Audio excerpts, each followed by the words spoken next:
our resolve. Americans will not cower, we will prevail.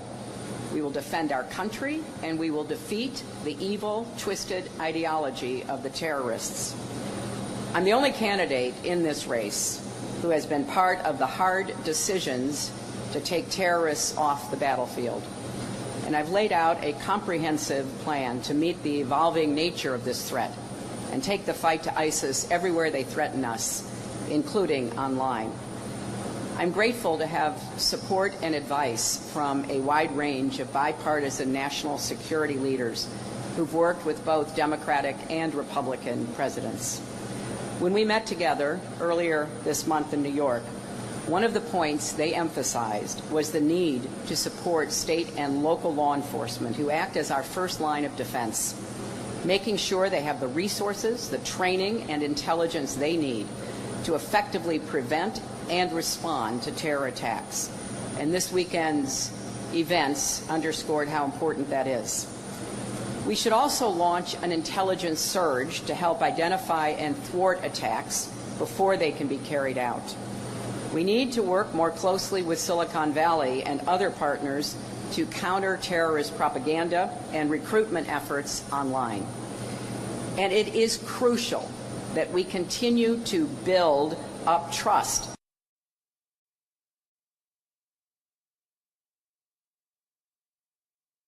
between law enforcement and Muslim American communities.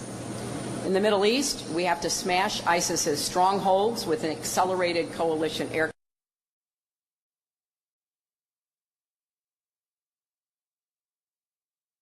campaign, more support for Arab and Kurdish forces on the ground, and intense diplomatic efforts in Syria, Iraq, and across the region. Working closely with our allies and partners to keep us safe must be the top priority for our next Commander-in-Chief. Later today, I'll discuss the threat from terrorism with President Sisi of Egypt and other world leaders.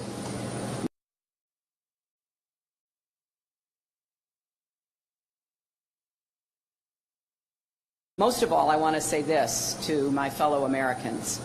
Let us be vigilant, but not afraid. We have faced threats before. If you see something or you hear something, report it immediately to local law enforcement authorities. I know we will meet this new danger with the same courage and vigilance. We choose resolve, not fear. We will not turn on each other or undermine our values. We'll stand together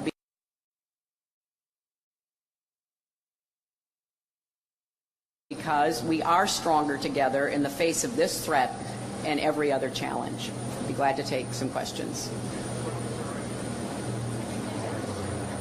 The person of interest in this case is an Afghan immigrant, now a U.S. citizen. What do you say to voters who may see this as a reason to consider supporting Trump's approach to terror and immigration?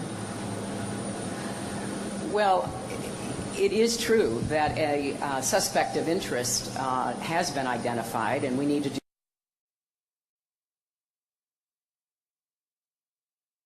do everything we can to support law enforcement as they track him down to determine what role, if any, he played in these events. But let us remember, there are millions and millions of naturalized citizens in America from all over the world. There are millions of law-abiding, peaceful Muslim Americans. This is the kind of challenge that law enforcement can be and is prepared to address, namely going after anyone who would threaten the United States. So I am absolutely in favor of and have long been an advocate for tough vetting, for making sure that we don't let people into this country, and not just people who come here to settle, but we need a better visa system. Let's remember what happened on 9/11. These were not refugees who got into airplanes and attacked our city and our country. So let's not get diverted and distracted by the kind of campaign rhetoric we hear coming from the other side. This is a serious challenge. We are well equipped to meet it, and we can do so in keeping with smart law enforcement, good intelligence, and in concert with our values. Secretary Clinton, the White House has labeled these lone wolf attacks a top concern, and given these weekend's events, what more specifically should be done, and what would you do specifically beyond what President Obama has done? Is the current plan enough? Monica, I think that the lone wolf problem is one that we have to invest more time and more resources into combating. When I met with the distinguished group of national security experts, as I said, both Democratic and Republican administration experiences, they made a very strong point that the recruitment and radicalization that goes on online has to be much more vigorously intercepted and prevented. I have been saying this for quite some time, and I believe it's an important part of our strategy. The other point they made is that the recruiters for ISIS and these other terrorist groups look for people who online demonstrate the mental profile, the level of paranoia, the level of delusion, the level of disappointment that then is exploited by quite able terrorist recruiters. So we've got to do a much more intensive effort, and that's why I mentioned Silicon Valley in my remarks, not only to take down terrorist propaganda, but to do everything we can to intercept and prevent radicalization and recruitment. And I think we are at the beginning of that, but there's much more we need to do, and the government cannot do this without the close participation of tech companies and experts online who can give us the tools and lead us to those who are attempting to promote attacks like we've seen. Hi. Hey, Jennifer. Are you concerned that this weekend's attacks or potential incidents in the coming weeks might be an attempt by ISIS or ISIS sympathizers or really any other group, maybe the Russians, to influence the presidential race in some way and presumably try to drive votes to Donald Trump, who is, as you've said before, widely seen as perhaps being somebody who they would be more willing to or see as an easier person to be against? Well, Jennifer, I don't want to speculate, but here's what we know. And I think it's important for voters to hear this and weigh it in making their choice in November. We know that a lot of the rhetoric we've heard from Donald Trump has been seized on by terrorists, in particular ISIS, because they are looking to make this into a war against Islam.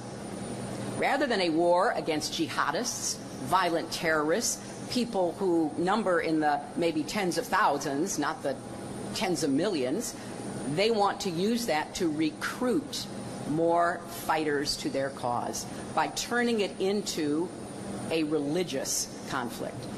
That's why I've been very clear. We're going after the bad guys, and we're going to get them. But we're not going to go after an entire religion and give exactly what it's wanting in order for them to enhance their position. Secondly, we know that Donald Trump's comments have been used online for recruitment of terrorists. We've heard that from former CIA Director Michael Hayden, who made it a very clear point when he said Donald Trump is being used as a recruiting sergeant for the terrorists.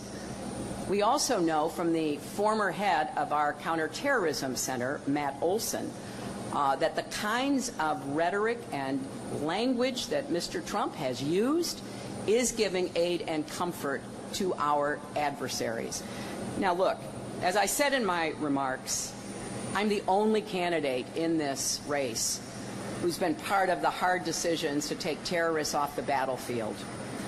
What does that mean? I was part of the national security team that worked with President Obama to develop strategies to fight the terrorists. Sometimes that involved direct kinetic action. Sometimes that involved working with allies and partners. Sometimes that involved capture. I won't get into classified information, but I have sat in the room. I've analyzed the threats. I've contributed to actions that have neutralized our enemies.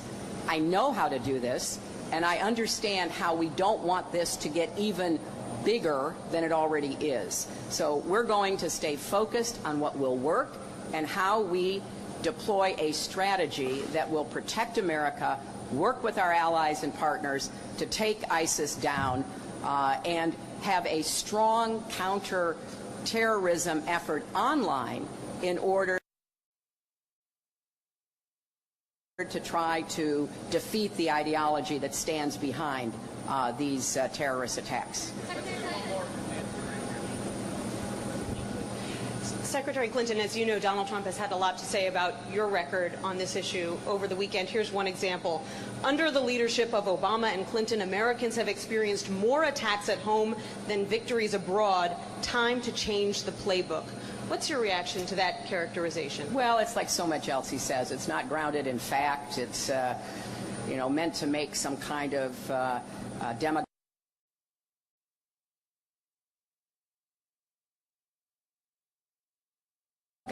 point. And the facts are pretty clear that we still have challenges.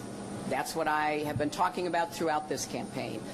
I am prepared to, ready to actually take on those challenges, not engage in a lot of irresponsible, reckless rhetoric, but to do the hard work, as I've done before, to put into place the strategies for local and state law enforcement, for an intelligence surge, for the kind of preventive actions that we need to take here